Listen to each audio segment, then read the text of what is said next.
அவர்கள் இந்து சமுத்திர பிராந்தியத்துக்குள் ஏதோ ஒரு வகையில் தங்கள் பிரசன்னத்தை ஏற்படுத்துவதற்கான முயற்சிகளைத்தான் மேற்கொண்டிருந்தார்கள். அமெரிக்கா அதில் ஈடுபட முடியாது. ஏனென்றால் 2007 அமெரிக்கா கோத்தபாய ராஜபக்ஷவுடன் மேற்கொள்ளப்பட்ட ஒரு பாதுகாப்பு உடன்படிக்கையின் அடிப்படையில் திருகோணமலையை 10 வருடங்களுக்கு எழுதியிருந்தது. அது நாங்கள் பல தடவைகள் இங்கு பேசியிருந்தோம். அந்த 2007 எழுதப்பட்டது 2017 முடிவுக்கு வந்த போதுதான் ஆட்சி மாற்றத்தை கொண்டு வந்து பேர்ந்து மீண்டும் புதுப்பித்தார்கள். அது வேறு விடயம். அப்ப அமெரிக்கா ஈடுபடா இருந்தாலும் அமெரிக்காவுக்கு அடுத்த உடன்பாடு சோஃபான்றதை கொண்டு வர வேண்டிய கட்டாயம் இருந்தது.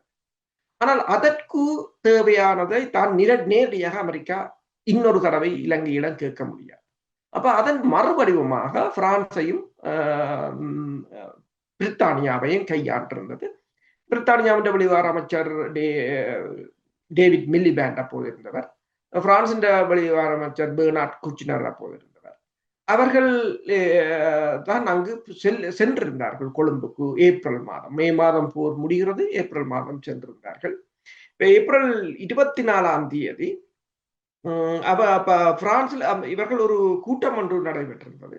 அப்போது செய்திகள் வெளிவந்திருந்தது, பிரான்சும் பிரித்தானியாவும் இணைந்து உதவிகளை வழங்குவதற்கு திட்டமிட்டுள்ளது என்று சொல்லியும், இது தொடர்பில் பிரான்சின் வெளிவார அமைச்சர் பெர்னார்ட் குச்னரும் பிரித்தானியாவின் வெளிவார அமைச்சர் டேவிட் மில்லிபேண்டும் கலந்துரையாடி இருப்பதாகவும் கூறும். அப்ப இந்த சமயம்தான் அவர்கள் அங்கு செல்கின்ற சமயம். பிறகு நீங்கள் பார்த்தீங்கன்னா அதே 24 அவர்கள் அங்கு கதைக்கிற அதே சமயம் அன்றைய இந்தியாவின் தேசிய பாதுகாப்பு ஆலோசகர் என்.கே. நாராயணனும் வெளிவார செயலாளர் சிவசங்கர் மேனனும் 24 காலை கொழும்புக்கு வந்திருந்தார்.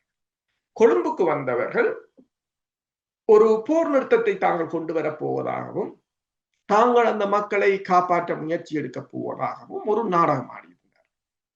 அதே நேரம் பிரான்சுக்கும் பிரித்தானியாவுக்கும் அவர்கள் ஒரு எச்சரிக்கையாகவும் இருந்தார்கள். அதாவது இந்த இந்து சமுத்திர பிராந்தியத்தின் இந்த நடவடிக்கையில் தாங்கள் அதை கட்டுப்பாட்டுக்குள் கொண்டு வருவதாகவும் தாங்கள் அதனை இந்த விவகாரத்தை கையில் எடுத்து தாங்கள் அதனை முடிப்பதாகவும் அந்த டைம் சொல்கையும் கூறியிருந்தார், இந்த மக்கள் இவ்வளவு பேர் அழிவுகளை சந்திப்பதை ஏற்றுக்கொள்ள முடியாது. பல நாடுகளும் அப்போது தெரிவித்திருந்தன. அந்த நேரம் தான் பிரித்தானியாவும் பிரான்சும் உதவிகளை கொண்டு வருவது என்ற போர்வையில் வர இருந்தார்கள். அதனையும் இந்தியா தடுத்திருந்தது. அவர்கள் உடனடியாக மாற்றிவிட்டார்கள். நீங்கள் போர் நிறுத்தத்தை கொண்டு வரவில்லை, போர் நிறுத்தம் வரப்போகிறது, நாங்கள் வந்திருக்கிறோம். அவர்கள் என்னன்னா அந்த காலத்தை வாங்குகிறார்கள்.